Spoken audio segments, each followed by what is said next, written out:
सबके लिए तो रहेगा। चलो चलिए, तो ईबीएस में हम लोग चलेंगे। ईबीएस में पहला चैप्टर से स्टार्ट करेंगे हम लोग। ईबीएस में चलिएगा, पहला चैप्टर आज है ना, ईबीएस का पहला चैप्टर। सभी को ध्यान दे, कॉपी निकाल लेंगे आप लोग। कॉपी बोले थे ना, कर ले नहीं बोले थे जी, ईबीएस का पढ़ाएंगे बोले थे ना। अब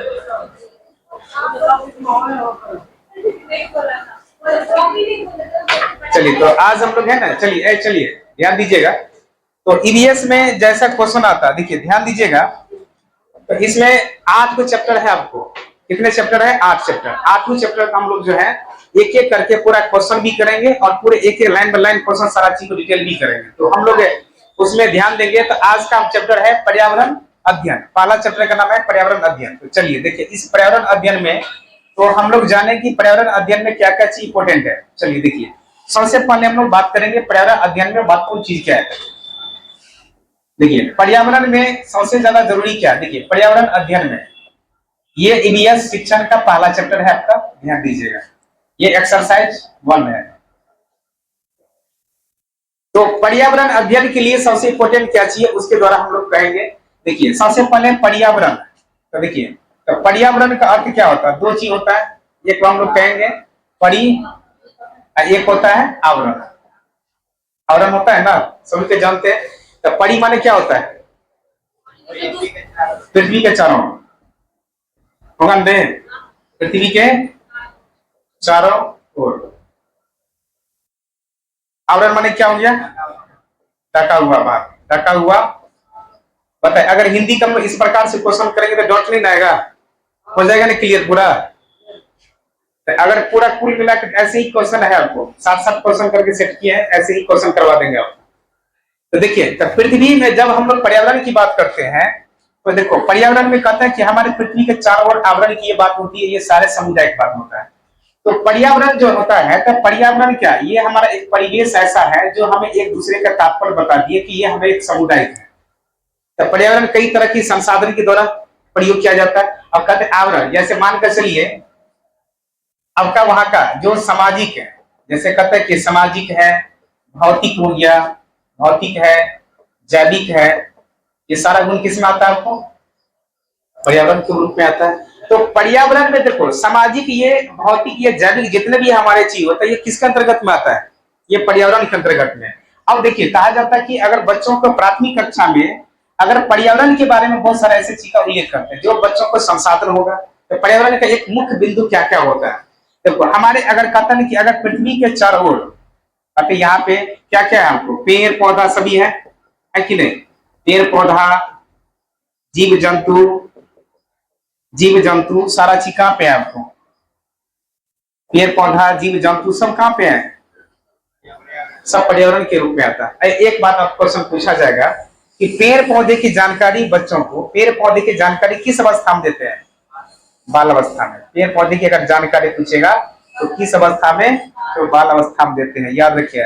जिसका उम्र कितना? 6 से 11 वर्ष, याद रखिएगा। तो आप लोग है ना, कॉपी नया बना लीजिएगा, क्योंकि आज से शुरू हो गया है ईबीएस पेडागोजी का क्लास। लो नहीं है पेन, अब जो यहाँ पे वही नहीं देंगे, दो दे दो। तो पेन लेके आता कहीं नहीं रे।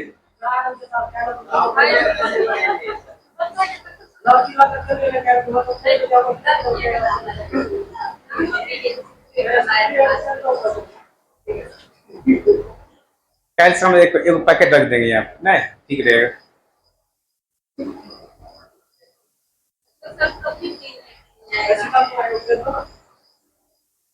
पेन तो दिया अभी रे, पेन तो दिया आपको।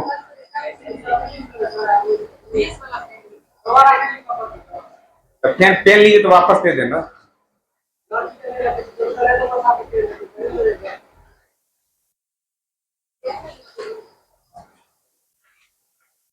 चलो यहाँ तक बात समझ गए हम लोग।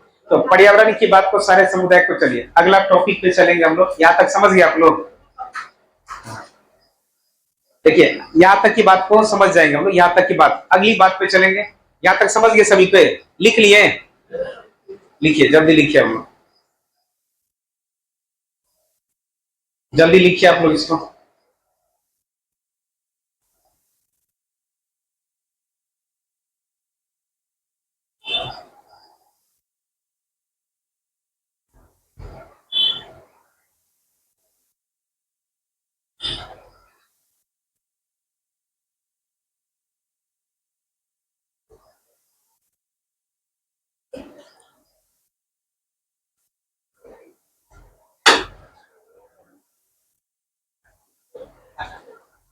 आज फर्स्ट क्लास में भी आप मॉर्निंग यही पढ़ाए थे, मॉर्निंग में लोग भी स्टार्ट कर दिया। 2-3 दिन में खत्म कर देना है ईवीएस का, तो रिवीजन ही चलेगा। रिवीजन में 8 घंटा 9 घंटा क्लास लेके चलेंगे।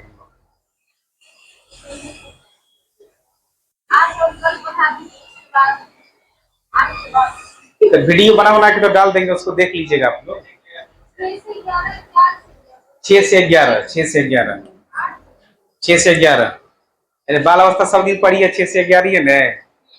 चलो यहाँ तक की बात देखिए, आगे की बात करेंगे हम लोग। चलिए आगे की पॉइंट करेंगे, चले आगे। देखो अब हम लोग देखिए, जैसे पर्यावरण की बात करेंगे, बहुत सारे ऐसे शब्दों को जानेंगे, बहुत सारे ऐसे शब्द को जानेंगे, उसके बारे में देखिए। पहले हम लोग समझ जाए, एक एक लाइन को समझ जाए, इसके बाद आगे की बात करेंगे। देखो सबसे पहली बात कहा जाता है कि पर्यावरण में जब हम लोग बात करते हैं, देखिए ध्यान दीजिएगा, वहां पे सबसे इंपोर्टेंट की बात को ध्यान देना है।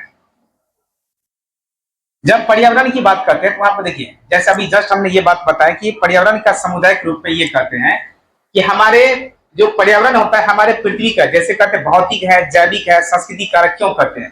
क्योंकि देखिए अगर जिस क्षेत्र में हमारा जितने भी कार्य होता है ये सारे हमको प्रभावित करता है। क्यों? क्योंकि ये हमारा एक सामुदायिक कार्य होता है, जो अपने बेहतर समुदाय के रूप में कार्य करेंगे तो ये हमारा एक समुदाय भी बनाएगा और बेहतर अनुयायी बनाएगा। क्यों? क्योंकि ये समुदाय कार्य से बनाई जाती है। अब देखिए जैविक, अब कहा जाए जो आपका जैविक क्रिया होता है, मान चलिए जैविक, तो जैविक का मतलब क्या हो गया?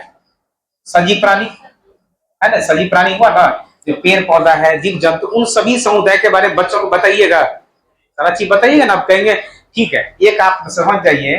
जैसे आपसे पूछता है कि ईवीएस में एक क्वेश्चन पूछता है कि पर्यावरण कक्षा, देखिए कक्षा 1 और 2 को बच्चों को हम किस माध्यम से पढ़ाते हैं? भाषा गणित के माध्यम से।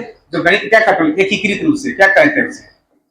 एकीकृत। पर्यावरण यही नहीं कहता कि बच्चों के एकीकृत रूप से उसे कक्षा 1 और 2 जो है उसे भाषा और गणित के माध्यम से पढ़ाते हैं। ये चीज एकदम क्लियर है, ये बात है ना पूरा क्लियर। देखिए ये चीज याद रख लीजिए, भाषा को अगर कोई भी पर्यावरण के अध्ययन को जो कक्षा 1-2 में पर्यावरण की बात नहीं होती है, लेकिन पर्यावरण नहीं पढ़ाई जाती 1 और 2, उसे गहन भाषा और गणित के माध्यम से पढ़ाई जाती है। अगर आपसे पूछता है कि अगर आपसे कक्षा पूछेगा 3 से 5वीं तक की अगर कक्षा पूछा जाएगा तो 3 से 5वीं कक्षा में क्या होगा? सामाजिक विज्ञान, सामाजिक विज्ञान, सामाजिक विज्ञान हो जाएगा, पर्यावरण हो जाएगा, पर्यावरण, और तीसरी बात हो जाएगा विज्ञान। तो ये होता है किसमें? एकीकृत रूप से। हमें पर्यावरण में कक्षा 1-2 को बच्चों को एकीकृत रूप से जब बताते हैं तो उसे भाषा और गणित के माध्यम से। अगर पूछा जाए कक्षा 3 और 5 के बच्चों को अगर पढ़ाते हैं तो किस माध्यम से? यानी पूछे सामाजिक विज्ञान, विज्ञान और पर्यावरण। एकदम रामबाण है, इससे क्वेश्चन को पूछता ही है। हर एक बार एक क्वेश्चन आता है। देखिए टेस्ट आप लगाए होंगे तो बहुत क्वेश्चन आता होगा इससे, तो वहां पर लिख दीजिएगा पर्यावरण में एकीकृत के द्वारा। आप लिख दीजिए पर्यावरण में, लिखो, लिखा देते हैं पर्यावरण में एकीकृत के द्वारा, पर्यावरण में एकीकृत के द्वारा, एकीकृत के द्वारा,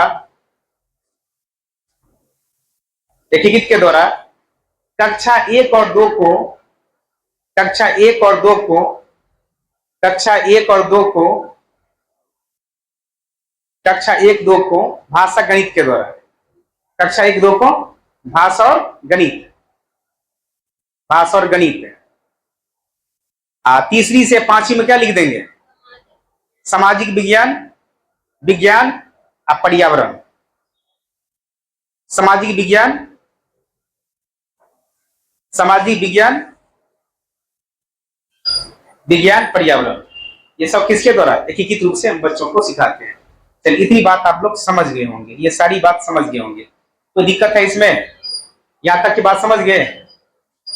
अब देखिए आगे की बात चलेंगे हम लोग। यहां तक समझ गए तो आगे चलेंगे। देखो अगली बात ध्यान दीजिएगा सभी पे। देखिए पर्यावरण में जब हम लोग बात करते हैं, देखिए पर्यावरण का, देखिए जैसे पूछेगा पर्यावरण है, पर्यावरण का मुख्य बिंदु है ना, मुख्य बिंदु, मुख्य बिंदु। देखिए पर्यावरण का मुख्य बिंदु क्या क्या होगा। देखिए पहले हमें यह देना है कि अगर किसी बच्चों को, अगर मान के चलिए अगर मातृभाषा, मातृभाषा या स्वाभाविक, स्वाभाविक, स्वाभाविक, स्वाभाविक क्रियाकलाप, क्रियाकलाप, क्रियाकलाप, क्रियाकलाप को दैनिक जीवन से, दैनिक जीवन से जोड़ना, ये भी एक कहता है आपको, ये कहता है बच्चों को। दूसरी बात कहता है पर्यावरण से बच्चों में, बच्चों में गुणात्मक, बच्चों में गुणात्मक, बच्चों में गुणात्मक, बच्चों में गुणात्मक, गुणात्मक, बच्चों में गुणात्मक सक्रिय, सक्रिय अवसर, अवसर मिलना चाहिए, मिलना चाहिए। एक बात ये कहता है बच्चों में, ये हमें एक समुदाय बताएगा, जैसे जैसे बच्चों में सिखाया जाएगा। देखिए उस बच्चों में हम अपने क्रिया के द्वारा, ये सामाजिक, इसलिए कहता है बच्चों को किताबी ज्ञान, किताबी ज्ञान, किताबी ज्ञान, ज्ञान के साथ, ज्ञान के साथ बाहरी जीवन को भी जोड़ना चाहिए, बाहरी जीवन को भी, को भी जोड़ना चाहिए। ये पेडागोजी साइंस का है, समझिए साइंस में काम करता है, बीएसओ में काम करता है, इसलिए बहुत इंपॉर्टेंट है। साइंस पेडागोजी भी काम करेगा, ये साइंस का जो पेडागोजी होता है बहुत काम है, 90% क्वेश्चन इसी पर आता है, ये चीज ध्यान रखिएगा।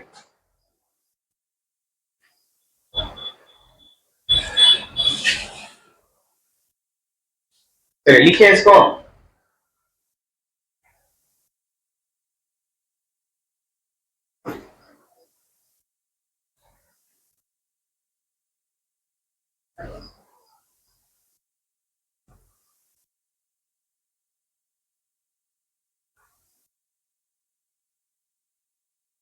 ये सारा समुदाय था आपको पर्यावरण का मुख्य बिंदु, इसी को ध्यान रखना है।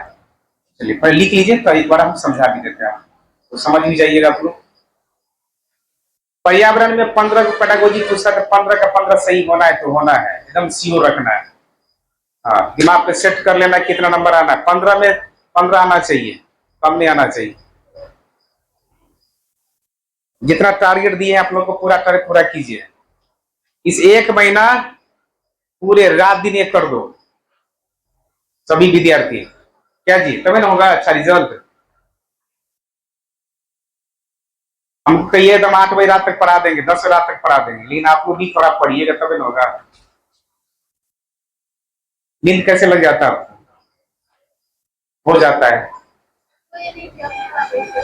हो जाता है, ये हम तो खड़े खड़े हमको नींद आ जाता है, कौन बात, हम देखिए खड़े खड़े हमको नींद आ जाता है कभी कभी, काम लोग करते रहते हैं तो थकान हो जाता है, ऐसा बात नहीं। चलिए यहां तक की बात समझ जाइए, ठीक है, ध्यान दो। अभी तक तुम लोग का हार्ड वर्क है बचा हुआ, ये एक महीना तुम लोग को 18 घंटा स्टडी करना है, एक महीना, ये एक महीना पूरे रात दिन एक कर दो, ये एक महीना रिजल्ट आ जाएगा पूरा। नहीं आएगा रे, क्या नहीं आएगा? तो डेली क्या नहीं पढ़ती है, एग्जाम देने जाएगी तो पहले 2 दिन पहले तैयार हो गई है, वो एडमिट कर लेने का, तो पटना, तो मधुबनी, अच्छा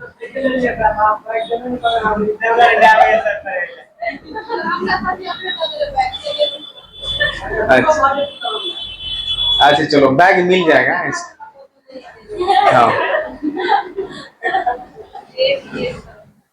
हाँ बैग मिल जाएगा क्या? चलो मातृभाषा या स्वाभाविक है, चलिए देखिए यहाँ पे ध्यान दीजिए। चलो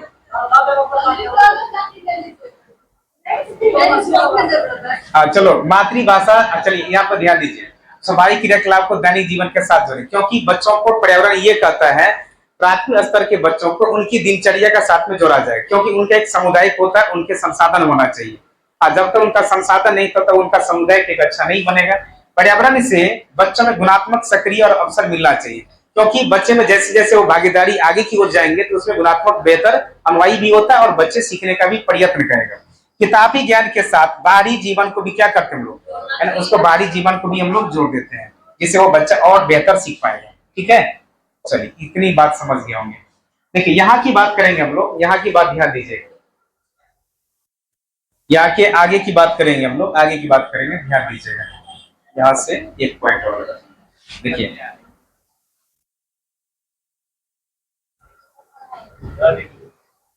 देखिए आगे चलते हैं, अगला हेडिंग देंगे आप लोग।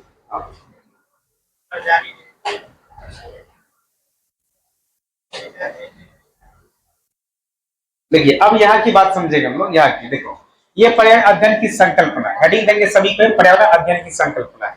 हेडिंग देंगे, अगला पॉइंट लिखे पर्यावरण अध्ययन की संकल्पना, पर्यावरण अध्ययन की संकल्पना, पर्यावरण अध्ययन की संकल्पना। देखिए पर्यावरण के अध्ययन की संकल्पना किस पर आधारित होता है। देखिए पहली बात है कि अगर हम बच्चों को अगर पर्यावरण की अगर बात करते हैं तो प्राथमिक स्तर पे उसे शिक्षण, पर्यावरण शिक्षण का ज्ञान देना चाहिए बच्चों को, क्योंकि प्राथमिक स्तर की उसे क्या व्यवस्थित है, वहां पे संस्कृति क्या है, कल्चर क्या, उन सारा गुणों की बात बच्चों को पर्यावरण अध्ययन के द्वारा ही सिखाया जाता है। तो वहां पर लिखिएगा, पहला पॉइंट में लिखिए, पहले लिखिए, डैश करके लिखिए, उसमें डैश करके लिखिएगा पर्यावरण शिक्षण, देखिए पर्यावरण शिक्षण, पर्यावरण शिक्षण प्राथमिक स्तर, पर्यावरण शिक्षण प्राथमिक स्तर से, प्राथमिक स्तर से शिक्षण कराना आवश्यक है, शिक्षण कराना आवश्यक है, कराना आवश्यक है। जो विद्यार्थियों के कराना आवश्यक है, जो विद्यार्थियों के, जो विद्यार्थियों के पर्यावरण के प्रति, पर्यावरण के प्रति, पर्यावरण के प्रति अपने आप में, अपने आप में बेहतर अनुयायी होना चाहिए, अपने आप में बेहतर अनुयायी होना चाहिए। ये सारा गुण बच्चों को बताई जाती है पर्यावरण के यह संकल्पना के बारे में। चलो देखिए अब पहला पॉइंट वहां से लिख दीजिएगा, प्राथमिक स्तर की शुरुआत, प्राथमिक स्तर में बच्चे का शुरुआत क्या होगा। नंबर एक लिख दीजिएगा प्राथमिक स्तर की शुरुआत, प्राथमिक स्तर की शुरुआत। अब देखिए पहले एक बात समझ आइए, जैसे आप पूछेगा कि प्राथमिक स्तर का, पहले समझ जाए, हम बताते तब लिखिएगा। देखिए प्राथमिक स्तर में जैसे मान लीजिए कोई बच्चों को प्राथमिक स्तर की बात है, नॉर्मली भाषा में समझ जाना है। देखिए कोई बच्चा प्राथमिक स्तर की अगर बात बताते हैं तो बच्चों में ये आदत क्यों डाल, कहते हैं बच्चों में अच्छी आदतें डाल के उन्हें पर्यावरण संरक्षण प्रति जागरूकता बनाए। तो बच्चा प्राथमिक स्तर की प्रारंभ भी कार्य करना चाहिए, क्योंकि अगर हमें जैसे पेड़ पौधा, जीव जंतु, सामाजिकता क्रिया और ये सामाजिक हर एक तरह की सोसाइटी की अगर बात बच्चों से अगर करवाते हैं, ये प्राथमिक स्तर, प्राथमिक स्तर बच्चों क्या सिखाते हैं, वहां का हमारा रहन सहन क्या है, कल्चर क्या है, इन सभी समुदाय को सिखाना चाहिए। ये तो कहता है प्राथमिक स्तर के बच्चों के एक अपने आप उद्देश्य होना चाहिए, तब जाके वो बच्चे सीखता है। ये बात भी वहां पे मैंने रखा है, वहां पे लिखिए, लिखिएगा, डैश करके लिखिएगा, वहां पे लिखिए, लिखिए बच्चों में अच्छी आदत डालकर, बच्चों में अच्छी आदत डालकर, बच्चों में अच्छी आदत डालकर पर्यावरण के प्रति जागरूकता लाना, पर्यावरण, बच्चों में अच्छी आदत डालकर पर्यावरण के प्रति जागरूकता लाना, पर्यावरण के प्रति जागरूकता लाना, पर्यावरण के प्रति जागरूकता लाना, जिससे बच्चों में, जिससे बच्चों में, बच्चों में सामाजिक, सामाजिक व्यक्तिगत, सामाजिक व्यक्तिगत बुनियादी शिक्षा, बुनियादी शिक्षा, बुनियादी शिक्षा प्रारंभ हो जाती है। बुनियादी शिक्षा प्रारंभ हो जाती है। बुनियादी शिक्षा प्रारंभ हो जाती है। ये सारा गुण किसमें दिखाई देता है आपको? प्राथमिक स्तर की बातों में। क्योंकि प्राथमिक स्तर के बच्चों को अगर आप जो आदत डाल दीजिएगा, अगर बच्चे को बोल दीजिए कि आपका व्यवहार उनको किसके द्वारा सिखाया जाता है, क्योंकि प्राथमिक स्तर जो है उनको परिवार से जुड़ा हुआ रहता है। जब प्राथमिक स्तर के जो बच्चे कक्षा 1 से 5 जाएंगे तो वो किससे जुड़ा हुआ रहता है? परिवार से जुड़ा हुआ रहता है। देखिए नंबर दूसरा लिखिए अनुकूल, यानी अनुकूल व्यवहार। अनुकूल व्यवहार, अनुकूल व्यवहार। देखिए अनुकूल व्यवहार किसको कहेंगे पहले जानिए। देखिए पहले समझते चलेंगे हम लोग। देखिए अनुकूल व्यवहार किसको कहेंगे? बालक अपने पर्यावरण एवं उसमें होने वाली विभिन्न घटनाओं को समझते हुए अनुकूल और व्यवहार करे, इसके लिए आवश्यक है कि उसके प्राथमिक स्तर में भी इसका शिक्षा प्रदान करना चाहिए। देखिए अगर पर्यावरण के प्रति, जो पर्यावरण के प्रति कहा जाता है कि कोई घटना घट जाती है, जैसे कोई पेड़ पौधे के बारे में, किसी तरह की व्यक्तिगत बातचीत की बात होती है, उन तरह की जो घटनाओं बच्चों को सामने प्रस्तुत करना, उनके बारे में भी बच्चों को जागरूकता करना चाहिए। जैसे सर्व शिक्षा अभियान चलता है, पर्यावरण जैसे प्रदूषण फैल जाती है तो इसको क्या करते हैं हम लोग, इसके उन्हें बच्चों को शिक्षित करना चाहिए कि नहीं। अब यही बात कहा जाता है कि अगर किसी तरह की घटना होता है तो बच्चों को उसे जागरूकता लाना चाहिए, उसके व्यवहार में परिवर्तन लाना चाहिए, तब जाके बच्चे सीखेगा। लिखिए उसमें, देखिए बालकों को पर्यावरण के प्रति, बालकों को पर्यावरण, बालकों को बालकों को पर्यावरण के पर्यावरण के पर्यावरण के विभिन्न घटनाओं के बारे में, विभिन्न घटनाओं के बारे में, विभिन्न घटनाओं के बारे में समझते हुए समझते हुए समझते हुए समझते हुए अनुकूल व्यवहार, समझते हुए अनुकूल व्यवहार, समझते हुए अनुकूल व्यवहार, अनुकूल व्यवहार व्यवहार करने के लिए आवश्यक है, करने के लिए आवश्यक है, आवश्यक है। उसे प्राथमिक, लिखिए उसे उसे प्राथमिक उसे प्राथमिक शिक्षा, उसे प्राथमिक शिक्षा, प्राथमिक शिक्षा के स्तर के साथ जोड़ देना चाहिए। प्राथमिक शिक्षा के स्तर के साथ जोड़ देना चाहिए, जोड़ देना चाहिए, जोड़ देना चाहिए। ये सारा गुण बताई जाती है किसके द्वारा? ये अनुकूल में। देखो अगला पॉइंट है आपका सक्रिय भागीदारी। सक्रिय भागीदारी क्या होता है? देखिए ठीक है, ऐसे बात को समझ। सक्रिय मतलब क्या है? बच्चे किसके प्रति सक्रिय होगा? जब उसे हम पेड़ पौधे हर तरह की बच्चों को उसका है अवधारणा, यानी उसे अवगत नहीं कराते हैं, तो बल्कि उसे भविष्य में पर्यावरण के हितैषी बनाने के लिए उसे सक्रिय भागीदारी के पाठ्यक्रम से पर्यावरण का अध्ययन स्तर को शामिल किया जाना चाहिए। जब बच्चों को हम अपनी अवधारणा उसके प्रति अवगत नहीं कराएंगे तो बच्चा क्या होगा? भागीदारी तो है, लेकिन बच्चों अवगत तो कराना चाहिए उसके साथ में। और बच्चों के सक्रिय जब उसके बारे में चर्चा करेंगे, उसके अगली परिस्थिति के बारे में चर्चा करेंगे, उस समुदाय की चर्चा होगा, वो सारा गुण सीखा जाएगा किसके प्रति? पर्यावरण के प्रति। लेकिन सक्रिय भागीदारी, सक्रिय भागीदारी लिखिएगा। देखिए पर्यावरण की अवधारणा, सक्रिय भागीदारी में लिखिए पर्यावरण की अवधारणा, पर्यावरण की अवधारणा, पर्यावरण की अवधारणा, पर्यावरण की अवधारणा, पाठ्यक्रम अध्ययन, पाठ्यक्रम अध्ययन, पाठ्यक्रम अध्ययन, पाठ्यक्रम अध्ययन के साथ सक्रिय भागीदारी, के साथ सक्रिय भागीदारी। देखिए जैसे एक पॉइंट बनता है आपको, देखिए यहाँ पे एक आला है जैव मंडल, जैसे कहते हैं ना जैव मंडल। देखिए जैव मंडल का उद्देश्य क्या है, ये बात आपसे पूछ रहा है। अभी अगला पॉइंट है, अगला टॉपिक कितना? चौथा नंबर है ना, चौथे नंबर होगा, चौथा नंबर। तो देखिए जैव मंडल की जब बात करें, जैव मंडल बनेगा कैसे, जैव मंडल का आधार क्या क्या होता है, उसके द्वारा क्या क्या चीज बनेगा, तो ये हमें, ये भी किसका स्रोत है? ये भी पर्यावरण का स्रोत है ना, पर्यावरण का स्रोत। अब कहा जाए, देखिए जैसे मान के चलिए यहाँ पे हमने कुछ है ना आकृति बना रहे हैं। ये हमारा हो गया जलमंडल, ये हमारा हो गया जलमंडल, ये हो गया हमारा वायुमंडल, ये हो गया वायुमंडल, और ये हो गया हमारा स्थल मंडल, स्थल मंडल, स्थल मंडल। और ये वाला भाग जो है, ये वाला भाग जो है, ये बन गया हमारा जैव मंडल। अब देखिए इन सभी के साथ सभी को, यानी वायुमंडल, जल मंडल और स्थल मंडल जब मिल जाएंगे तो क्या बनेगा? जैव मंडल। क्योंकि इसमें जीव जंतु का निवास किया जाता है, जीव जंतु है का निवास होता है। क्योंकि इसमें दो तरह के घटक प्राणी होता है, यानी सजीव प्राणी, जिसको हम लोग कहते हैं जैविक, जिसको क्या कहते हैं? जैविक कहते हैं। जैविक घटक होता है जो सजीव प्राणी होता है, एक होता है अजैविक, और जैविक घटक होता है जिसको हम लोग क्या कहते हैं? निर्जीव प्राणी होता है, जो निर्जीव प्राणी होता है।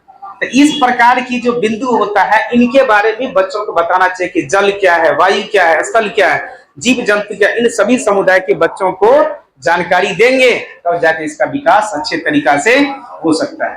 समझ गए जैवमंडल? तो जैवमंडल किससे मिलकर बनेगा? वायुमंडल, जलमंडल, स्थल मंडल मिलकर क्या बनेगा? जैवमंडल। और जैव में दो घटक होता है, एक जैविक और एक अजैविक, यानी सजीव प्राणी और निर्जीव प्राणी। चलो नोट कर लो इसको।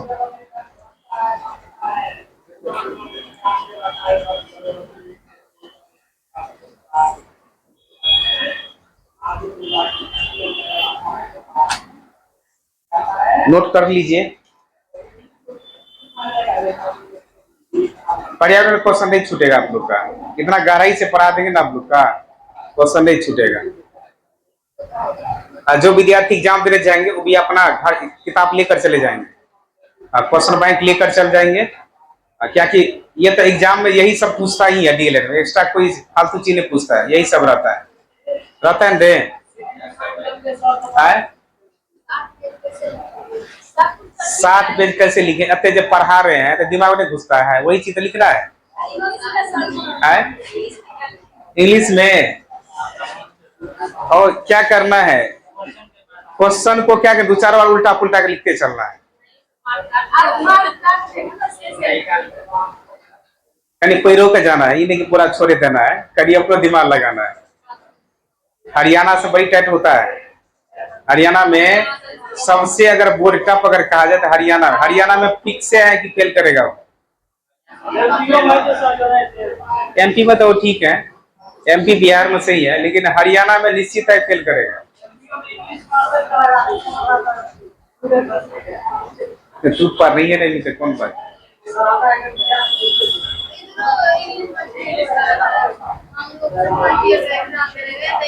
कौन विद्यार्थी पढ़ के जाते हैं इंग्लिश एग्जाम देने?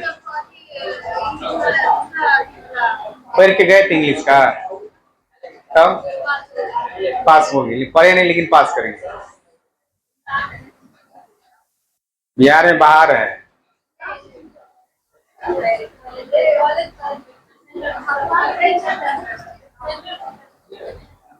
सही बात है। इंग्लिश में मेन बात है विद्यार्थी 10th में पढ़ भी नहीं करता है। मैं टीचर नहीं पढ़ा था, नहीं पढ़ो इसको, टीचर का तो नहीं पढ़ो, इससे दूसरा विषय पढ़ेगा तो स्कोर बढ़ेगा।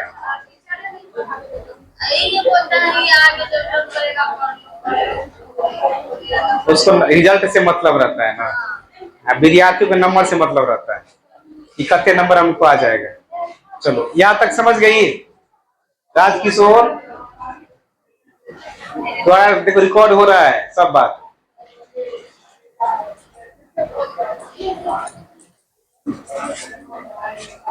चलिए आगे चले। नहीं लिखे हैं? कल का तीरे परसों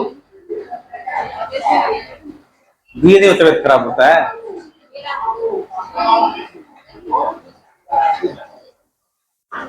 क्लास होने से दिक्कत है ना। क्लास 1 महीना नहीं छोड़िए, जिसका एग्जाम नहीं है, आप लोग एग्जाम नहीं ना है, ट्रेनिंग फाइनल हो गया ना, तो तब कौन दिक्कत है रे? बढ़िया से पढ़ेगी ना। ये नौकरी मास्टर बनना है कि नहीं बताओ? 27 में नहीं, 27 में 26 में बन जाएगी। ट्रेनिंग अगर फाइनल है और सीटेट पास कर जाए तो 26 में 26-27 मास्टर बन जाएगी। लेट से देगा तब तो तुम लोग का रिजल्ट भी आ जाएगा ना। हाँ आ जाएगा, तब तो लोग मास्टर बन जाएगी। तो बीपीएससी तो बोल दे, जिसको 100 नंबर सीटेट आएगा, 100 प्लस 100 नंबर आएगा, उसको इसको जो मिलेगा फ्री क्लास मिलेगा बीपीएससी। हाँ नहीं, 100 नंबर आ गया, 100 से प्लस जो भी आ जाए, 105, 110, 115, 20 जो भी आ जाएंगे। हाँ तो 120 लाइएगा तो लैपटॉप भी मिलेगा। हाँ 100 प्लस लाइएगा तो बीपीएससी क्लास फ्री मिलेगा, 10,000 का छूट हो जाएगी।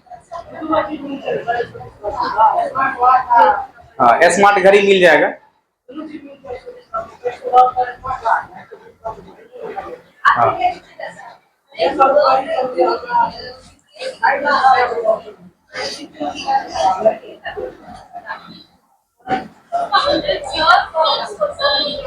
चलो आगे था।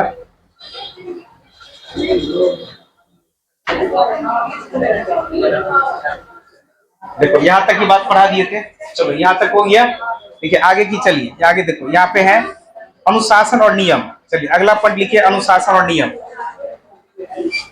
खरीद देंगे अगला, अनुशासन और नियम। देखो अनुशासन और नियम, पर्यावरण संरक्षण में अनुशासन और नियम के बारे में चर्चा करेंगे। अनुशासन और नियम के बारे में, अनुशासन और नियम में देखिए अनुशासन और नियम में क्या क्या उल्लेख की जाती है उसके बारे में चर्चा करेंगे हम लोग। जो अनुशासन के बारे में देखिए, कहता है पर्यावरण संरक्षण के दृष्टिकोण से अनुशासन और नियम का पालन करते हुए इस बात का ध्यान रखना आवश्यक है कि हमारे कार्यकलाप में पर्यावरण को किस प्रकार से हानि न पहुंचे।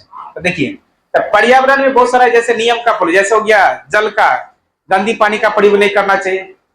जल जैसे होता है तो है ना, जल प्रदूषण क्यों फैलता है?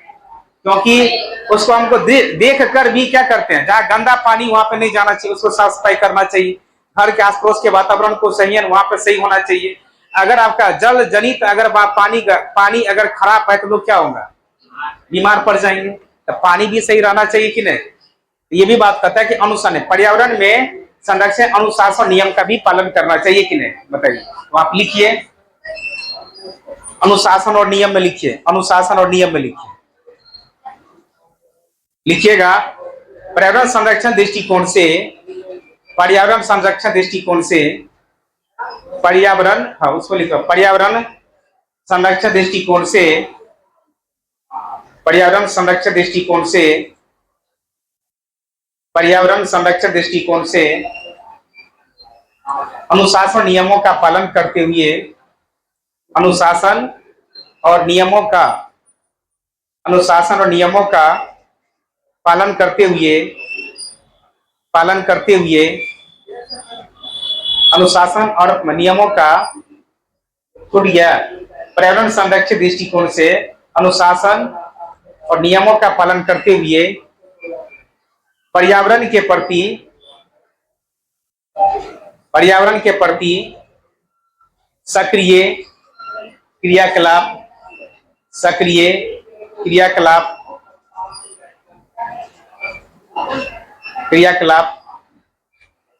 की ओर ध्यान देना चाहिए, चलिए हम लोग ने यहां तक की बात समझी।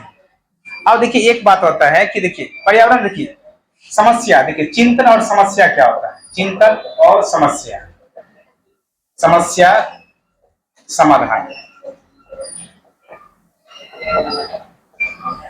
देखिए अगली बात कहा जाता है कि चिंतन और समस्या क्यों होती है, क्योंकि अगर मान के चलिए, ठीक है आप जानते हैं कि जो प्रत्यक्ष होगा तो वो भी क्या है, चिंतन की बात होगा।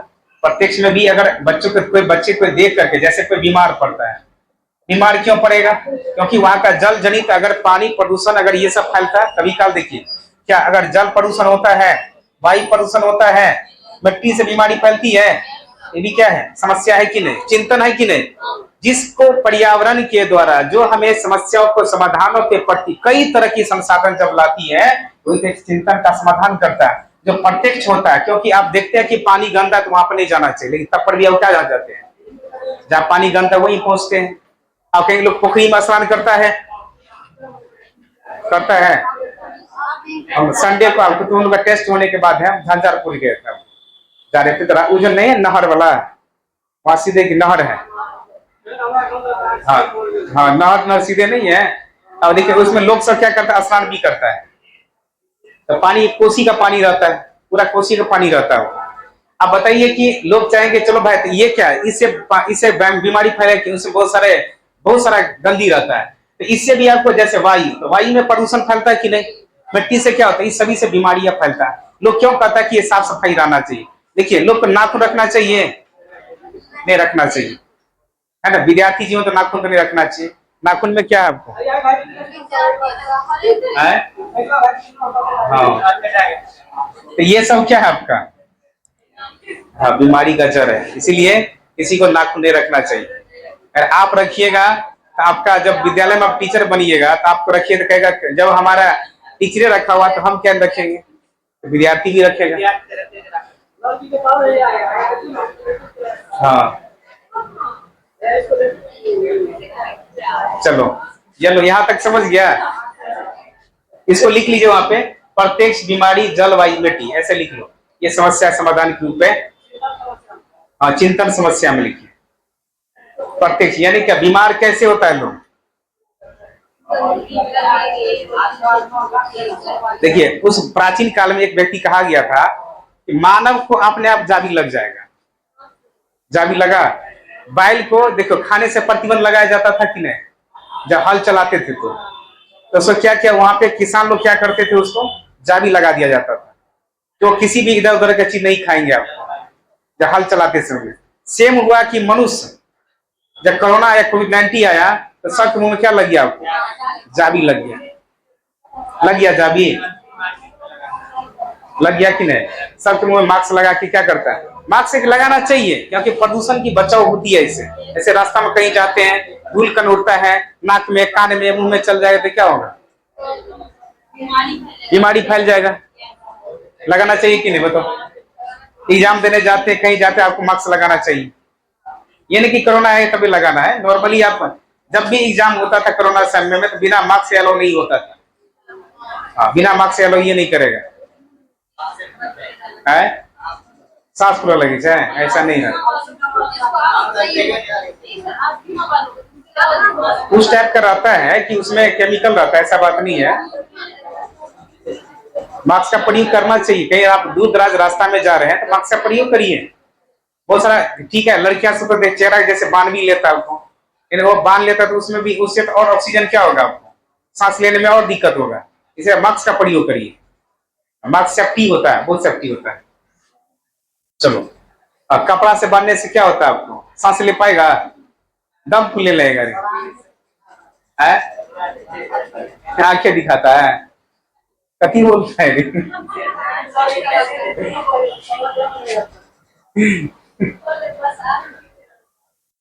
बस आंख दिखता है, कान नहीं।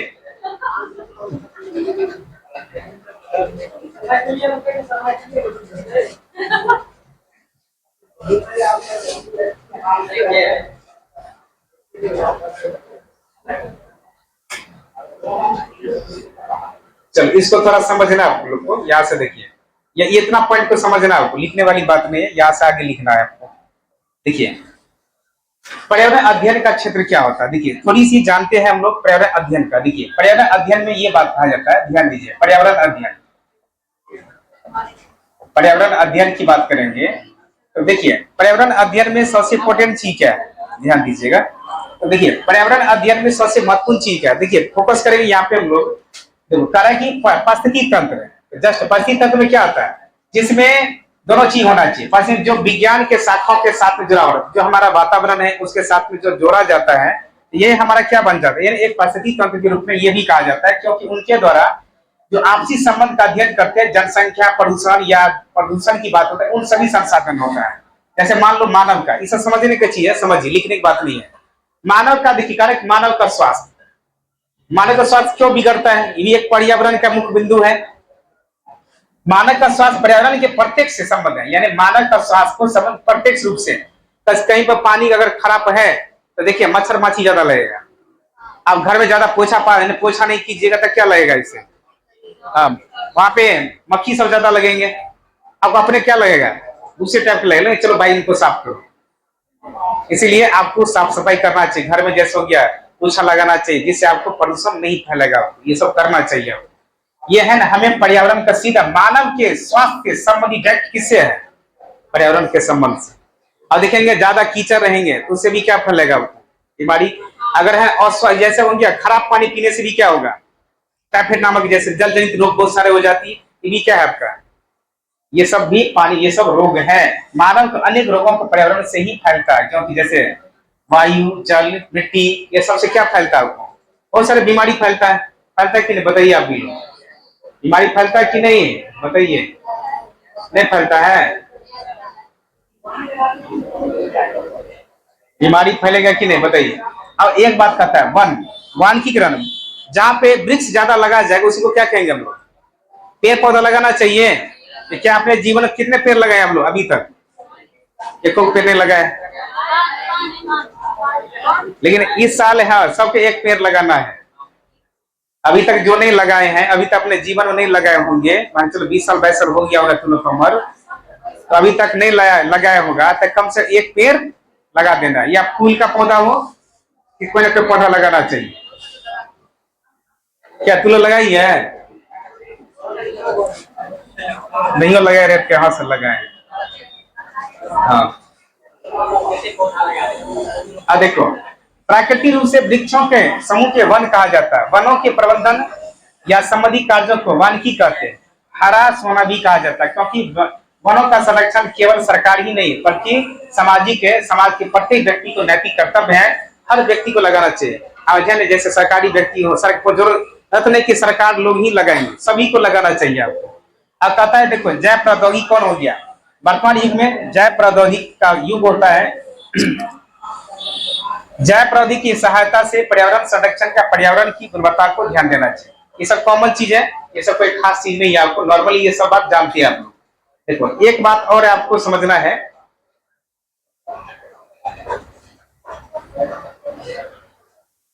देखिए यहाँ की बात को समझिए। देखिए अब यहाँ पे कहता है कि पर्यावरण अध्ययन की महत्व क्या है, पर्यावरण की महत्व क्या है, देखिए यहाँ पे समझिएगा। तो पर्यावरण की महत्व में ये बात कहा गया कि बच्चों में क्या पर्यावरण अध्ययन बुनियादी स्तर पर होना चाहिए, प्रासंगिक विषय, क्योंकि ये प्रशंसा का विषय होता है, क्योंकि मूलभूत है। जैसे हम लोग मातृभाषा की बात करते हैं तो हमारा पर्यावरण किससे जुड़ा हुआ है, आपके सामाजिक हो, परिवेश हो, हर तरह की बुनियादी है, हर तरह की सोसाइटी से जुड़ा हुआ है। ये कहता है कि ये बुनियादी प्रासंगिक विषय है, क्योंकि एक बात के रूप में बताती है। तो वहां पे ये बात कहेगा कि ये हमें किसके रूप में, पर्यावरण अध्ययन के एक बुनियादी शिक्षा के स्तर को भी बताती है। आप लिख दीजिए, लिखो, हेडिंग दे दो सब, ये लिखा देते हैं पर्यावरण अध्ययन के महत्व, हेडिंग देंगे सभी पे, पर्यावरण अध्ययन का महत्व। देखिए पर्यावरण अध्ययन के महत्व, पर्यावरण अध्ययन के महत्व नंबर 1 में लिखिएगा, पर्यावरण अध्ययन बुनियादी, पर्यावरण अध्ययन बुनियादी बुनियादी बुनियादी लिखे तौर पर, पर्यावरण अध्ययन बुनियादी तौर पर एक प्रासंगिक विषय है, एक प्रासंगिक विषय है, एक प्रासंगिक विषय है।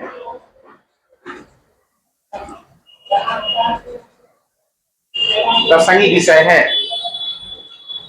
जैसे वो लिख दो, जैसे में स्वच्छ जल यानी शुद्ध जल, शुद्ध जल, जीवन जीवन उपयोगी, जीवन उपयोगी, जीवन उपयोगी, लिखिए जीवन उपयोगी, जीवन उपयोगी, जीवन उपयोगी, साफ सफाई, साफ सफाई, वायु जल, वायु जल, भूमि, भोजन, भूमि, भोजन इत्यादि विषयों से संबंधित है, इत्यादि विषयों से संबंधित है। ये हमें महत्व ये चीज बताती है। अब देखिए, अब थोड़ा सा समझिए आप। अब देखिए यहाँ पे कहता है प्रशिक्षित मानव का संसाधन, प्रशिक्षित मानव संसाधन कहता है कि पर्यावरण समस्या से निपटने के लिए प्रत्येक स्तर पर प्रशिक्षित मानव संसाधन की आवश्यकता होता है। देखिए, पर्यावरण हमारे जीवन के क्या है, समस्या भी कहता है, क्योंकि हर तरह की समस्या व्यक्ति मनुष्य को ही लड़ना पड़ता है। हर तरह, जैसे हो गया किसी जल जनित हो गया, वायु है, प्रदूषण है, हर तरह की समस्या बच्चों की ही बताई जाती है। अब देखिए, ये मानव संसाधन के द्वारा कहा जाता है। देखो, नए है नवीन रोजगार का अवसर क्यों कहा जाता है, क्योंकि पर्यावरण नियम, व्यवसाय प्रबंधन, पर्यावरणीय प्रौद्योगिकी तेजी से विकास होगा, क्योंकि पर्यावरण बच्चों के प्रबंधन के लिए नवीन रोजगार के अवसर भी बढ़ना चाहिए। क्योंकि वहां पे अगर कहा जाता है कि बच्चों को नवीन नए नए चीजों को सिखाना चाहिए, ये भी एक पर्यावरण का उद्देश्य कहा जाता है। तो नंबर 2 लिख दीजिएगा। देखिए, पर्यावरण के प्रति पर्यावरण के प्रति पर्यावरण के प्रति नवीन विचार का अवसर मिलता है। नवीन विचार का अवसर मिलता है। नवीन विचार का अवसर मिलता है। अवसर मिलता है। देखिए, अब दूरगामी प्रभाव क्या होता है। देखिए, प्रदूषण नियंत्रण के नियम कठोर होने के कारण औद्योगिक इकाइयों को अपने अपशिष्ट से निस्तारण में काफी परेशानी का सामना करना पड़ता है। जैसे वायुमंडल की कोई सीमा रेखा नहीं निर्धारित नहीं होता है और किसी एक स्थान पर उत्पन्न होने वाले प्रदूषक तत्व आसानी से अन्य स्थानों तक पहुंच जाता है। जैसे वनों की क्षति, प्रदूषण, जल जनित, ये सारा गुण किसके लिए, ये हमारा दूरगामी प्रभाव होता है, क्योंकि कभी काल एक दूसरे को प्रभावित भी करता है, इसे संतुलन नहीं कर पाता, ये सारा उसको क्षति पहुंचा देती है। जन जागरूकता क्या होता है, देखो, जैसे खनन जानती है, जैसे इंडस्ट्री क्षेत्र में जाते हैं तो वहां भी क्या होता है, प्रदूषण ज्यादा फैलता है। वहां पे विद्युत परियोजना है, जैसे कुछ कूड़े करकट है, उस सभी से भी स्थानीय समस्या में क्या होती है, बाधा पहुंचती है। इन सभी इनको जागरूकता करना चाहिए लोग को। अगर जो हमें पेड़ पौधे यानी जिस प्रकार से कूड़े करकट है, इन सभी समाधानों के द्वारा उद्देश्य बनाया जाएगा, फिर वो पर्यावरण का संसाधन बनाएगा। तो पर्यावरण वही कहता है कि उनका संसाधन के द्वारा विस्तृत विकास कैसे होगा। जब तक विस्तृत विकास नहीं होगा तो वो सीखेंगे कैसे, तो उसका विकास कैसे होगा। अब घर गांव में देखिए, अगर आजकल देखिएगा क्या करता है, कूड़ा करकट वाला क्या आता है, आपको आता है लेने के लिए, गांव गांव में सब भी आता है। सरकार ये दिया है कि कहीं आप कचरा नहीं रखिए, उससे हमारे पर्यावरण को प्रदूषित हो जाती है, इनसे हमें अस्वस्थ हो जाएंगे, बहुत सारे लोग बीमार पड़ सकता है। ये सारा जागरूकता, यानी व्यक्ति को जागरूकता करना चाहिए, बच्चों को भी कक्षा में सिखाना चाहिए कि इन सभी से बच्चों को जागरूकता। कभी काल देखते हैं कि छोटा छोटा नाटक बच्चों को सिखाया जाता है ना, स्वच्छता अभियान पर, कभी आपको शराबबंदी पर हो गया है ना, कभी आपको बाल विवाह पर, इस तरह छोटी छोटी नाटक बच्चों, जिससे हमें एक दूसरे को प्रभावित कर सकता है, दिखा सकता है। समझ गए। हमने ये चीज अभी जस्ट हमने आप लोग को बताए थे, ये वाला बताए थे ना एकीकृत के बारे में। इससे ज्यादा कुछ नहीं क्वेश्चन पूछता है। एकीकृत में यही पूछेगा, याद रखिए, एकीकृत में आपको पूछेगा कि पर्यावरण के द्वारा कक्षा 1 और 2 में भाषा गणित के माध्यम से पढ़ाया जाएगा, और दूसरा पूछेगा 3 से 5 में विज्ञान, पर्यावरण और सामाजिक विज्ञान के द्वारा पढ़ाया जाए। बस इससे ज्यादा नहीं क्वेश्चन आता है, इससे ज्यादा क्वेश्चन नहीं पूछेगा। चलिए, यहाँ तक की बात आप समझ गए होंगे। ये देखिए, ये है उपागम की बात है, ऐसा कोई शब्द नहीं यहाँ से पूछा जाएगा। जैसे दैनिक जीवन के साथ जोड़ना बच्चों को साथ में सिखाया जाता है। देखिए, थोड़ी सी समझते चलिएगा आप। देखिए क्या कहता है, एकीकृत उपागम का अध्ययन, एकीकृत पर्यावरण का अध्ययन क्या है। देखिए, कातक मुख्य बिंदु में पर्यावरण अध्ययन के शिक्षण में एकीकृत उपागम का प्रयोग करने का आधार यह है कि विषय के अन्य विषय जैसे भूगोल है, भौतिक विज्ञान, रसायन विज्ञान, जीव विज्ञान, पृथ्वी तंत्र के आपस से जुड़े होते हैं। शिक्षक इन पाठ्यक्रमों को मध्य जोड़कर बच्चों को सिखाई जाती है। तो हम लोग जब विज्ञान पढ़ते थे, विज्ञान कई खंडों में बांट देते हैं, पढ़ते हैं, जैसे समाज जो है ना खंड है, उसमें रसायन है, आपका भौतिक है, जीव विज्ञान है, कई तरह के संसाधन साथ जोड़। उसी प्रकार से हम लोग भूगोल, जैसे भूगोल भी किसमें आता है, विज्ञान में आता है। ये सारा संसाधन पृथ्वी तंत्र में सीखते हैं। देखो, समय के द्वारा समन्वय सिद्धांत क्या है, एकीकृत उपागम के साथ सिद्धांत पर आधारित होता है, जो इन सिद्धांत अनुसार ज्ञान सदैव एक ही इकाई के रूप में इकट्ठा करके विद्यमान रहता है। तो बच्चों में कहता है कि ज्ञान को सक्रिय बनाने के लिए, कहता ज्ञान को, देखिए सुनिए, कहता कि ज्ञान को सक्रिय बनाने के लिए उसका उद्देश्य होना चाहिए। और जब तक उद्देश्य नहीं बनाएगा तो सक्रिय बन पाएगा। सदैव माने क्या, उसके तत्पर होना चाहिए, और जब तक उसके तत्पर नहीं होंगे तक ज्ञान का विकसित होगा नहीं होगा, ये भी जरूरी होता है। ये बात कहा गया। तो व्यवहारिक ज्ञान का बल बताइए, व्यवहारिक ज्ञान उसको कहेंगे जो बच्चों को विषय को पढ़ाने के लिए व्यवहारिक पहलू को अनदेखा नहीं किया जा सकता है। तो बच्चा पढ़ना चाहता है, आप चाहते हैं कि इनको अनदेखा करिएगा, क्वेश्चन भी आता रहता है, अनदेखा कर देना चाहिए, इसके साथ में श्लोकन करना चाहिए, ऐसे गुण दीजिए तो बच्चा क्या करेगा? आपको छोड़ दिया जाएगा क्या? कोई बच्चा नहीं मान के चलिए कमजोर है तो क्या अनदेखा कर दीजिएगा? तो उसके भी साथ में लेना चलेगा, क्योंकि उन बच्चों को जैसे आप सिखाएंगे उसके प्रकार वो बच्चा सीखा जाएगा, उनका एक दिनचर्या भी बेहतर बनाई जाएगी। ये सारा गुण सीखा जाता है आपको, ये तो बागम है। चलिए आगे की बात करेंगे हम। देखिए यहां से बात आती है, छोटी पॉइंट है यहाँ पे, देखिए देखिए यहाँ पे क्वेश्चन ये पूछेगा, देखिए देखिए शिक्षक भी होगा, शिक्षण एक ही तो बागम के मत देने के लिए हमें विज्ञान पाठचर्या के साथ में उसे पढ़ाने पर बल दिया जाता है, क्योंकि बच्चों को जैसे आप सिखाया जाएगा। देखिए इसमें कहा गया था, डॉक्टर है ना प्रोफेसर DS कोठारी की अध्यक्षता में राष्ट्रीय शिक्षा आयोग 1964 से 66 में भारत में शिक्षा के प्रति अपने दर्शन गहराई व्यापकता में मील के पत्थर साबित हुआ था। क्यों ऐसा कर? क्योंकि 1975 में ये बात कहा था कि 10+2+3 होना चाहिए, और 1986 भी यही चर्चा हुआ था। इसलिए कहता है, यानी एनसीएफ भी कहता है बच्चों को रटन प्रणाली से क्या करना चाहिए? मुक्त करना चाहिए, कभी इसको प्रभावित नहीं करना चाहिए, ये बात कहता है। और देखो कहता है कि बेसिक शिक्षा आंदोलन, कहता है ना बेसिक शिक्षा आंदोलन का मतलब महात्मा गांधी ने यह शुरू किया था, और शिक्षा को स्थानीय पर्यावरण की आवश्यकता हो, मार्जनीय क्रियाशीलता, सामाजिक पर्यावरण के साथ जोड़ने पर पहला जोर दिया था। ये बात कहा था आपको पर्यावरण की शिक्षा के आधार पर। तो ये सब पूछता ऐसे नहीं आपको, अगर कहिएगा तो हम लिखा भी देंगे, लेकिन पूछता नहीं है एग्जाम में। पूछता है ये सब नहीं ना आता, ये सब लेकिन पेपर में अभी तक पूछा नहीं है। अगर आपको ये चीज याद रखिएगा, बेसिक शिक्षा आंदोलन कौन चलाया था?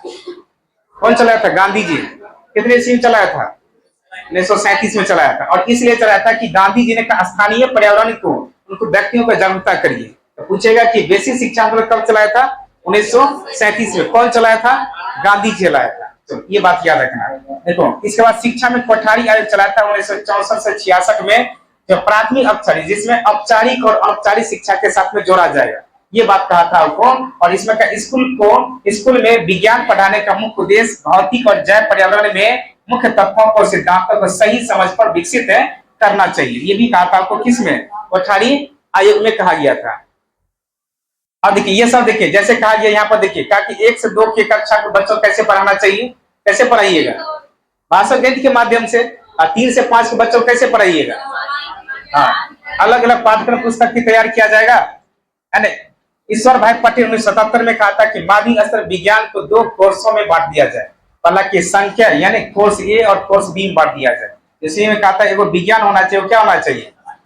तो सामाजिक विज्ञान। तो विज्ञान सामाजिक विज्ञान की भाषा कौन है आपको? सामाजिक विज्ञान है। देखिए आगे की बात है, यहाँ पर लास्ट पॉइंट आपको देखिएगा, एक एनसीएफ के द्वारा एक पॉइंट आप लिख लीजिएगा आप लोग। आप देखिए यहाँ पर सटीक बात लिख दिया, ये जो है ना महत्वपूर्ण बिंदु है, जो हमने ये पढ़ा दिया, भी पढ़ा दिया आपको। देखिए बालक की दृष्टि से पूछेगा कि बालक की दृष्टि से, वहां नोट करके लिख दो, लिखिए नोट करके लिखिएगा, नोट करके लिखिए, नोट करके लिखिएगा। बालक की दृष्टि से, बालक की दृष्टि से, बालक की दृष्टि से, बालक की दृष्टि से हमारे आसपास का वातावरण को, हमारे आसपास के वातावरण को, हमारे आसपास के वातावरण को, हमारे आसपास के वातावरण को खंडों में नहीं, खंडों में नहीं बल्कि समग्र, खंडों में नहीं, खंडों में नहीं, खंडों में नहीं बल्कि समग्र रूप में, बल्कि समग्र रूप में, समग्र रूप में देखता है, समग्र रूप में दिखता है, समग्र रूप में दिखता है। देखिए दूसरा पॉइंट लिखिएगा एनसीएफ के द्वारा, एनसीएफ 2005 के अनुसार लिखिएगा, एनसीएफ 2005 के अनुसार लिखिए, एनसीएफ 2005 के अनुसार लिखिएगा। देखिए ज्ञान को विद्यालय के, ज्ञान को विद्यालय के, ज्ञान को विद्यालय के बाहरी जीवन से, बाहरी जीवन से जोड़ना, बाहरी जीवन से जोड़ना, बाहरी जीवन से जोड़ना, बाहरी जीवन से जोड़ना।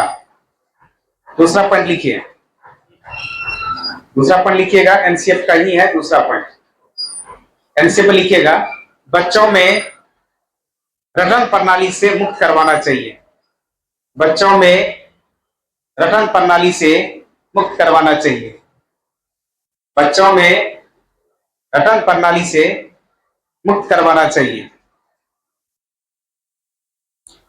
मुक्त करवाना चाहिए, मुक्त करवाना चाहिए, और समझ आधारित होना चाहिए, और समझ आधारित होना चाहिए, और समझ आधारित होना चाहिए, और समझ आधारित होना चाहिए, समझ आधारित होना चाहिए।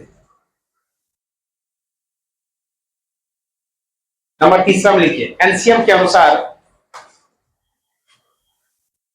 एनसीएम के अनुसार, एनसीएम के अनुसार करके सीखना, करके सीखना, करके सीखना को, करके सीखना को प्रोत्साहित करना, को प्रोत्साहित करना, प्रोत्साहित करना, प्रोत्साहित करना, करके सीखना और प्रोत्साहित करना। अगला पॉइंट लिखिए, नंबर 4 में लिखिए,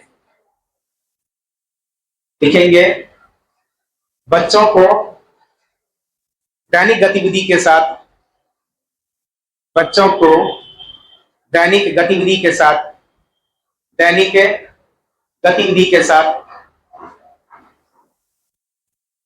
साथ सक्रिय रूप से, सक्रिय रूप से के साथ सक्रिय रूप से उल्लेख करना चाहिए, सक्रिय रूप से उल्लेख करना चाहिए, सक्रिय रूप से उल्लेख करना चाहिए।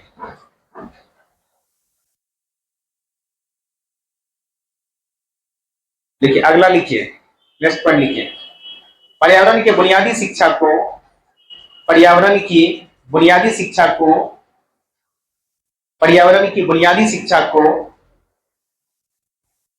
बुनियादी शिक्षा को मूलभूत क्रिया के साथ, मूलभूत क्रिया के साथ जोड़कर सिखाना चाहिए, मूलभूत क्रिया के साथ जोड़कर सिखाना चाहिए, जोड़कर सिखाना चाहिए। नेक्स्ट पॉइंट लिखिए, बिना भार का अधिगम, बिना भार का अधिगम, बिना भार का अधिगम, बिना भार का अधिगम, बिना भार का अधिगम, या बिना भार या बिना बोझ का अधिगम भी कर सकते हैं हम लोग। ये सारा बात किसका था, एनसीएफ के द्वारा। तो हम लोग ने इस चैप्टर में यहाँ तक पूरी कंप्लीट चैप्टर 1 में पढ़ लिया हम, और इसमें 75 गो क्वेश्चन है। कितना क्वेश्चन है, 72 गो क्वेश्चन है। आप लोग भी लगाएंगे क्वेश्चन को, तो सीखेंगे। क्वेश्चन लगाइएगा ना, ग्रुप में डाला गया क्वेश्चन है, देखिए ग्रुप में डाला गया क्वेश्चन है। तो पहले आप लोग है ना 72 क्वेश्चन को बनाएंगे, 30 मिनट समय दे रहे हैं आप लोग को, 30 मिनट में 72 क्वेश्चन बने, इसमें एनालिसिस करेंगे। चैप्टर वाइज क्वेश्चन भी होगा, जिससे आपका पूरी कंप्लीट हो जाएगी आपका। तो हम पहला चैप्टर ईवीएस का कंप्लीट किए, अब क्वेश्चन इस पे करेंगे आपको। इनको छोड़ा दीजिए तो मोबाइल।